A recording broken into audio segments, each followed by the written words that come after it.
My theme today is creating third-party advertising. So the way that we create income for universities and for our other clients is through advertising. So I've got a little video that I just wanted to kick off with. It's a case study, a global case study done by IBM, and it just talks about how advertising it can be functional. It doesn't always have to be a billboard that's shouting at you and creating an annoyance. There's ways of bringing functional advertising to certain environments where it actually enhances the environment. So, where did I put that clip?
Smart, very simplistic approach to how one can bring advertising. Some of you may have seen this already. It's a very smart, very simplistic value. So, super quick introduction to Boo and what we do. We're not an agency, we're not an ad agency, we don't create ads. What we do is we go into property environments. We started off in shopping malls 15 years ago. We started with Old Mutual, we went to them and we said there's a global trend. If you're looking for third stream income, we've got an idea. We can bring brands that are relevant in your environment, and you don't have to pay anything. We'll pay for all your capex. We'll sell advertising. You always have the approval rights, but we can bring you a couple of million rand a year. We started with Old Mutual, and today we've managed to build up quite a nice client base with most of the listed property funds in the country, and we've been doing that for some time now. You've all seen it. But we were the first guys to do, hopefully you're not annoyed by it, by branded lift doors and escalator branding and the like. So we were the first guys to do that in the country with Old Mutual. We since expanded, we went into the airports, and we started dealing with the airlines. As you know, the airlines need additional income. It's a very tight margin business running any airline. So we work with Comair, SAA, and with Bidvest, who all have business class lounges. We went into their environment and we said, you've got an amazing target audience in your lounges. We've got advertisers that would like to speak to those people. The slow lounges in particular almost chased us out the room because they said, are you crazy? When people come into a business class lounge, they come to relax, they come to unwind, they don't want to be bombarded with advertising. We said, we absolutely agree with you there. But there is a way to bring advertising into your environment that actually enhances the customer experience. Just one example is when you go into the slow lounge, they say, sir or madam, can we take your jacket? And we've set up a jacket pressing service for them. So your jacket now gets ironed and it gets given back to you, and a little tag on the thing says it's care of Shippers Regal, or whoever it may be. We noticed that they had CNN playing on their TVs but with no audio. So we created slow TV for them, which is more relevant. The content that you're reading is not a talking head with no audio, but it's also ad funded. We pay for all of that and we manage all of that. Their internet is a grudge purchase for them. When you log in, the landing page is branded. So all of a sudden we're paying the Slow Lounge a couple of million rand a year for advertising that's not a billboard on the wall. It's not invasive, and it's been integrated and weaved into the customer experience.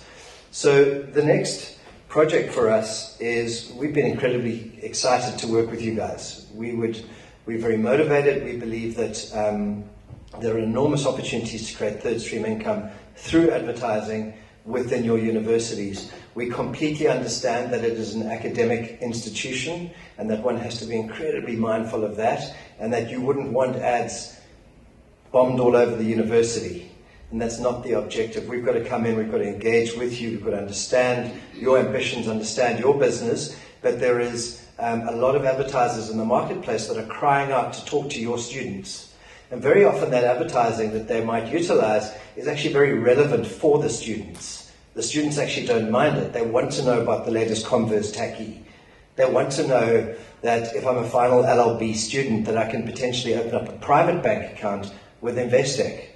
And really advertising channels that can start to channel and pipeline those communications in those relevant environments, and you're earning a whole bunch of money for it, we start to find the sweet spot with regards to that. So I'll get into more, I'll show you lots of case studies of what we're doing. UCT fortunately has been the pioneer in this space with POCO, and I'll just share some of the things that we're working with UCT. And at the end of this presentation, Ashley Francis, who is in the audience, is the head of finance for UCT, will join us for any Q&As that you may have with regards to how to go about it from a university perspective. I've got another case study. I've got a bunch of case studies I'll show you, and then I'll finish with a video just in terms of what we've done with South Point. You might know them, the private residential business that houses students. So campus media. Where is campus media at the moment? Some of you may recall about 10 years ago, campus media was quite a thriving business. There was more income that was being paid to universities 10, 12 years ago than there is currently today. Something went wrong along the way. I think in most cases it was the media company that was sold to a much larger organization. The entrepreneurs that pioneered that space back then departed the bigger corporate. It wasn't, not enough attention was paid to respectful and responsible advertising, and there doesn't seem to be anyone who has put their hand up and is operating a good student media business.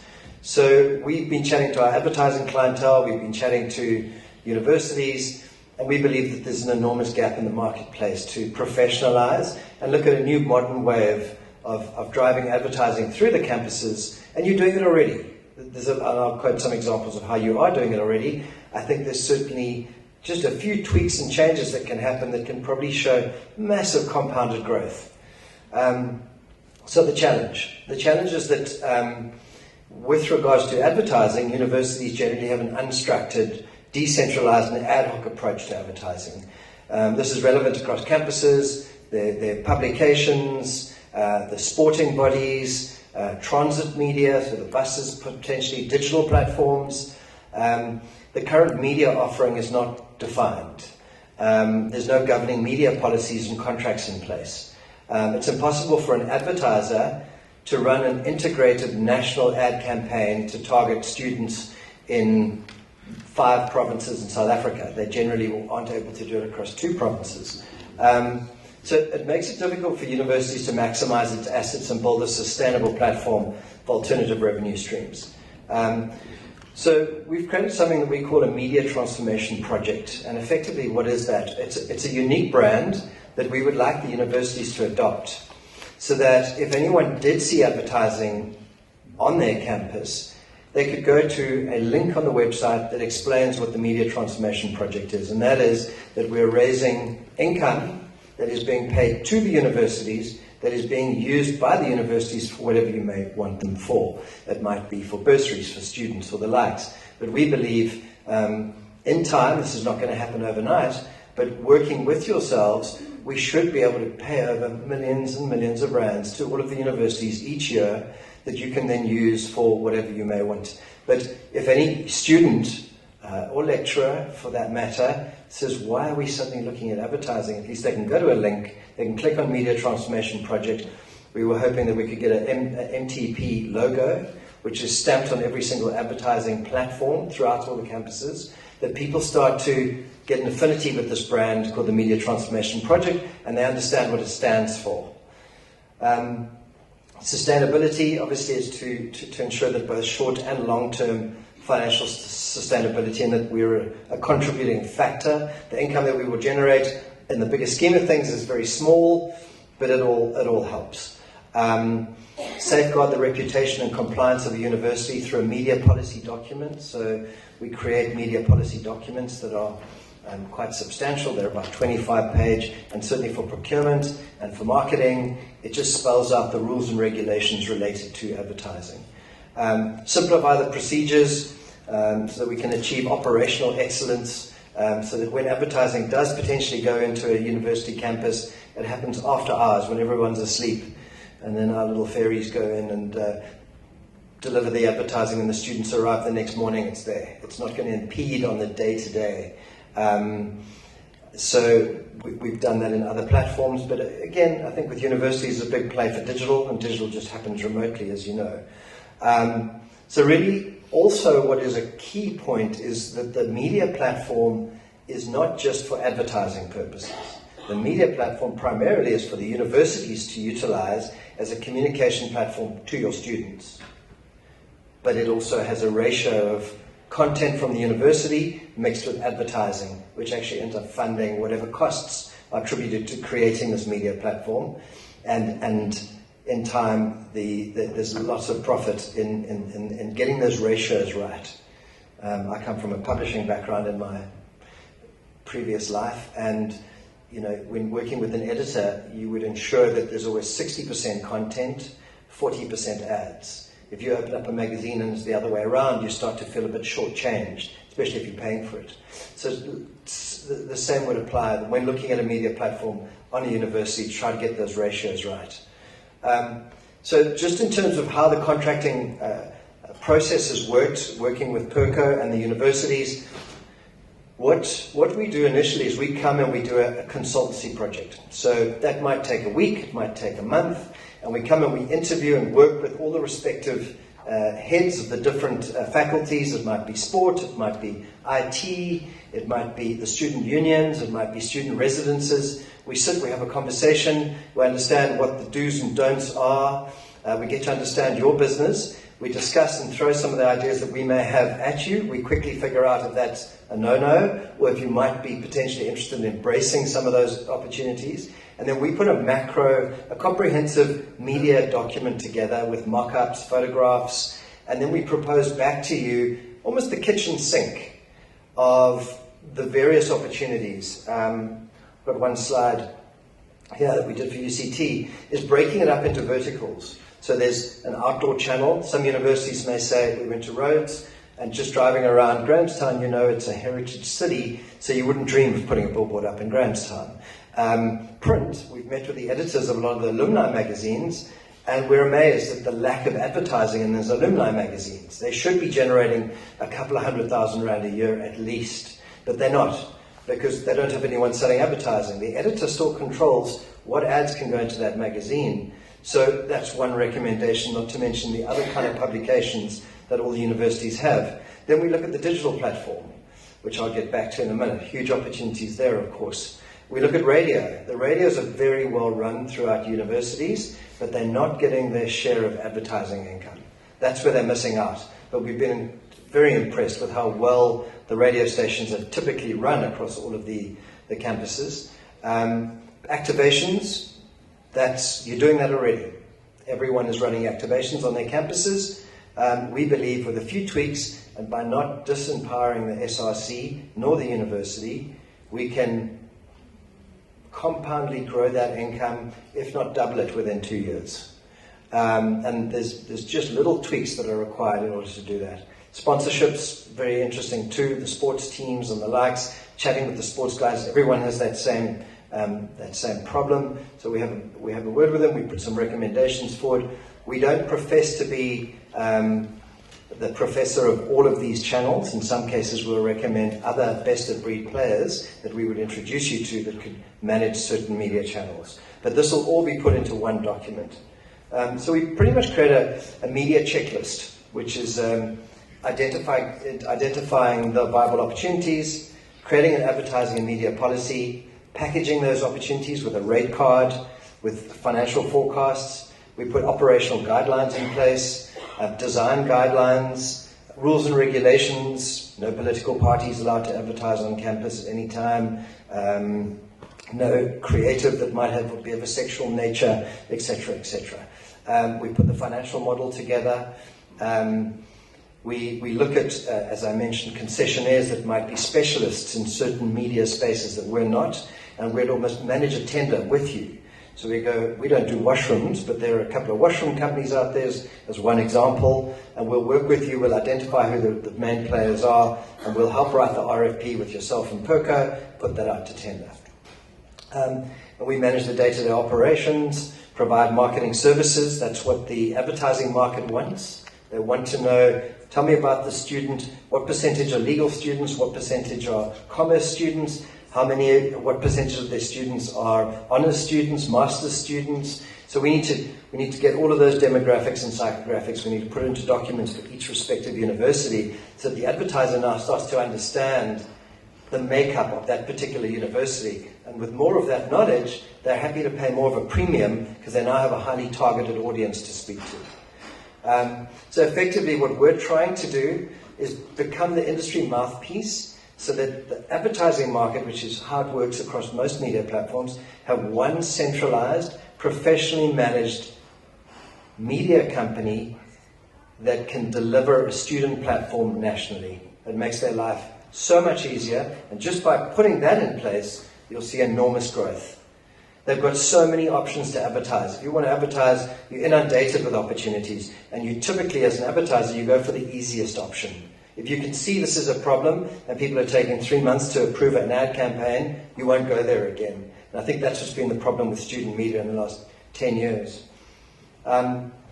So effectively, once the consulting document is done, we furnish it, we put it forward to the university, we leave it to you guys, you then round table it, you have a look at it, you put a dark pen through 50% of the stuff, 60, 70% of the stuff. We'd rather give you the kitchen sink, and then we come back together and we look at maybe a first phase approach, which is a gentle approach. It's not cluttering an environment. And in turn, we start to build your trust. And maybe in year 2 or year 3, we start to roll out phase 2. In year 4, we raise out phase 3. But it's a very gradual process, and it's not a bombardment of advertising, upsetting academia. So our approach has got to be balanced. We've got to understand the guys that are spending the money, that's the advertiser. They want maximum exposure. More importantly, they want a professionally managed service.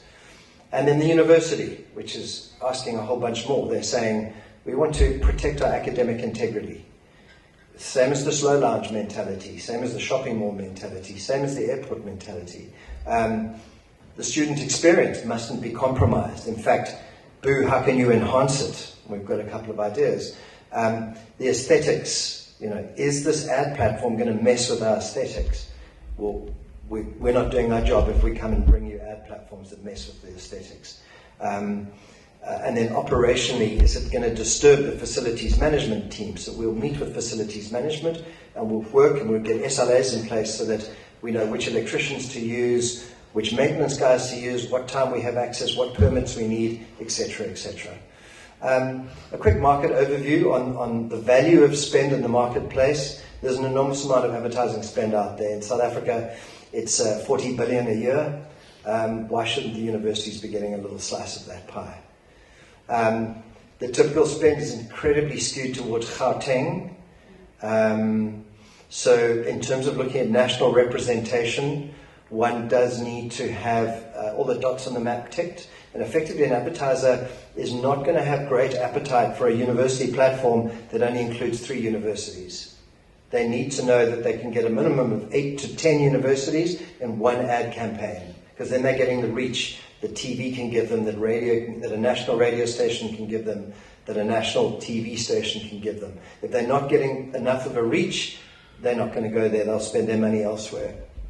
So just some case studies. UCT, digital platforms. We've met with, nothing is kicked off yet on the digital platforms, but lots of conversations are being had. And as I say, we realize we have to be patient. Back to Dr. Pillay with his 2-year project. If it takes 2 years, well, that's what it takes. We understand that it's quite a departure from where you currently are. And to get folks to buy into it, and what we are learning in university, it's not one or two decision makers. It seems to be big committees that make these decisions, but that's fine. That's what we've got to work with, and we're learning how to work with universities.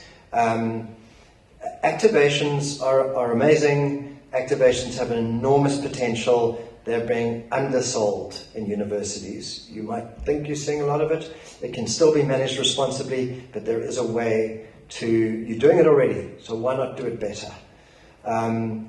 Here's UCT's brand new fleet. The income that we can generate just branding the outside of the bus, that's all, can contribute significantly to the new insourcing strategy that's now being adopted by universities. So in the past you didn't have that income line. Now you can build that into your model, and it maybe changes the game a wee bit. The way that we sell these things, it's got to be sophisticated. We need to work closely with your teams at the university so that you furnish us with all the information so we can package this up professionally. We talk about functional advertising. Why not let us pay for charging stations and we'll put them in at our cost into your university? The students need them. What about power mats? So there are advertisers out there that are saying, great, if you want to roll out 100 charging stations in a university, we'll pay for them. And it's brought to you by Samsung. Universities are saving the money. The students are asking for them, so we can deliver them. We've got down at the bottom in the student union, the banks would love to own a piece of your student union. We notice sometimes the furniture hasn't been upgraded in any of those student unions for 10 years. Let us pay for new furniture for you. Let's put it in place. But there might be blue chairs that have a Standard Bank logo on them. And if you're okay with that, if you're not okay with that, well, tell us what you would prefer, and we'll work with you in terms of trying to find that right balance to get things paid for. Digital screen network I'm going to get to in a minute. Here's a financial projection for UCT. I think we were a bit bullish in the beginning, and UCT encouraged us to go for the kitchen sink for first phase. So we did. We did an extensive audit of the entire UCT property portfolio, and we listed the kitchen sink of opportunities. And we said, if all of these things were approved, and we know that's not going to be the case in the first year, we could pay you 7.6 million rand a year net, and there's no cost to you. If there are investment costs, we'll take those investment costs on, because our contract with you will give us enough time to pay off our capex.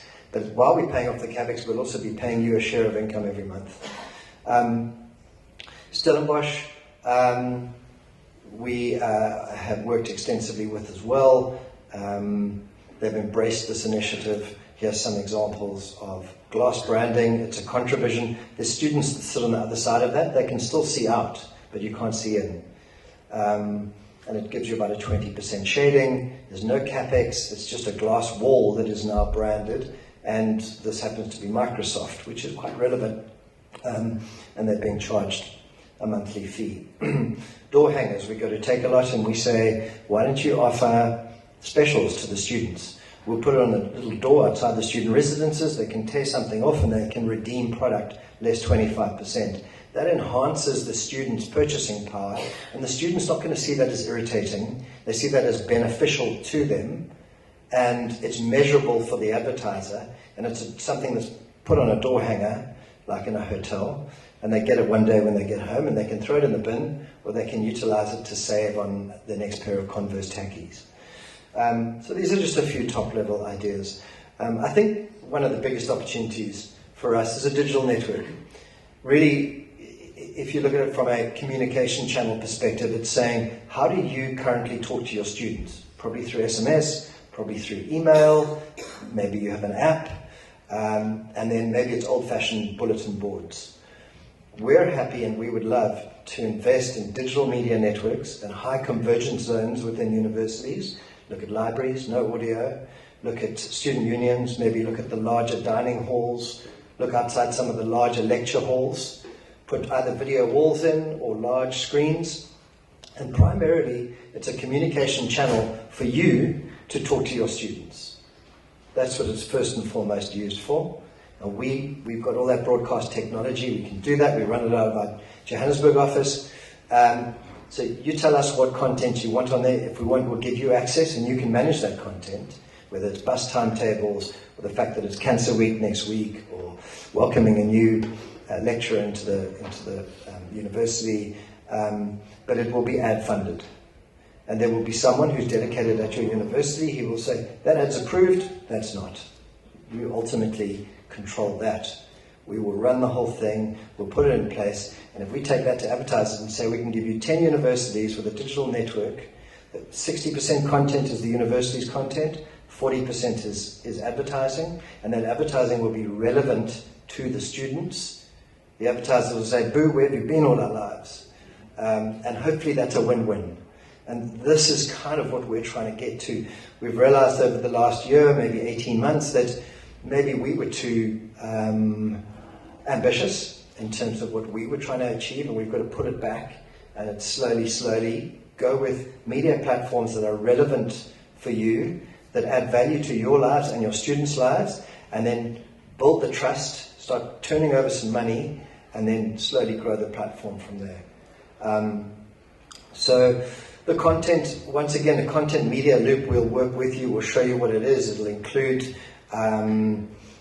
news. So what do the students want? They want to know about the latest music and entertainment, so we'll bring that into the loop, which we can get feeds, which gets updated every 15 minutes.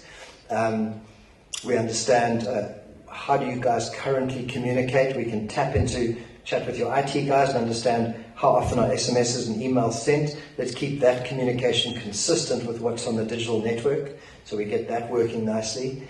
We can cross-promote. When there's an activation going on the screen, we can say, don't forget that tomorrow Red Bull are coming and they're going to be showing you this famous skateboarder who's all the students know, and they didn't know he was going to be there, but now they've seen it on the digital network. Speak to their friends, and on Friday they go and see the top skateboarder who now is building a ramp, and it's part of the activation. We also deal with the radio, and the radio also doing that, so you start to have them cross-pollinating. The digital platform, the activation space with the radio. And the advertisers are now starting to love it, and they start to invest and spend more and more and more, because they're now seeing they're getting a national reach in a professionally run media network.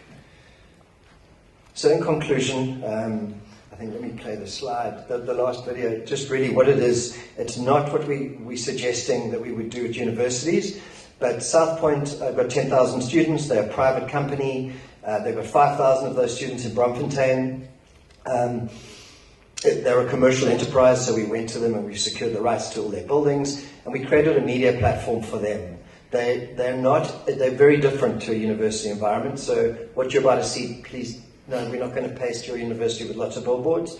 Personally, I'm not a billboard fan, but it is a media platform that we've created for South Point, and we've created a lot of third stream income for them that they hadn't budgeted for previously. So just as a case study, we won multiple awards for putting this together, because it effectively, for the advertiser, at the end is a whole interview with the Microsoft marketing manager, which we can maybe cut short because that's quite long. But she's just saying how amazing that a media company was able to give us the opportunity to activate to students, brand to students, create a pop-up store for students, which so they can see our product, touch our product. I'll just show you this video, it speaks for itself.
to have so many different touch points that we could interact with our consumers, and really get them to come to us in their own time. So through the pop-up store, they could come in their own time and play with the devices and see how things work, ask questions with our promoters. They could come to the pledge booth and make their pledges. They could go to the various screens and see them and their friends' pledges. So it was great for them to be able to choose how they interact with us and have so many options. And I think the fact that we spoke to them through digital platforms, face-to-face, through activation. Thank you. But that's a happy client. And then I just go to the conclusion slide. The last slide, please. So in conclusion, consistent with our approach to the property industry, with airports, with the airlines industry, while we initially do a comprehensive media audit, the implementation is done gently and it's done in phases. We've identified 3 primary areas that can be standardized across universities, across the country, that can generate income quickly and without it being a radical departure from how you currently operate. So if I start with activations, you're doing them already. We just want to know, we'd like to come in and work with the SRC, work with the relevant finance folk, and we've done mystery shopper exercises, to give you an example, where we're pretending that we're the brand. We want to run an activation across 10 universities, and after about your 20th phone call, you give up. And that's what's happening. So whatever income you're currently getting, those are people who have a lot of patience, who are happy to make those frustrating phone calls and get pushed from pillar to post to eventually get there. But the amount of people that could be spending money in activation space, if it was just professionalized a wee bit, would be double, probably within the first 12 months. So that's one low-hanging fruit. The radio bookings, initially I was under the impression, or we were under the impression, that radio was very successful, because our meetings with all the radio guys, I've been very impressed with how knowledgeable all the station managers are. But station managers, their job is to run a good, solid radio station and make sure that they have good content. You actually need specialists to work with to drive the third income advertising. And there's a few agencies doing it, but I think with a slightly more centralized and focused approach, that income will grow without changing too much. And the program managers would welcome it. And then the last one is a new innovation, which is what I mentioned extensively, which we're incredibly excited about. And we hope that we can get some traction with you guys, is understanding who we need to meet with. As procurement, you guys so far have been an amazing resource for us in working with Perco, because you've got us in the door.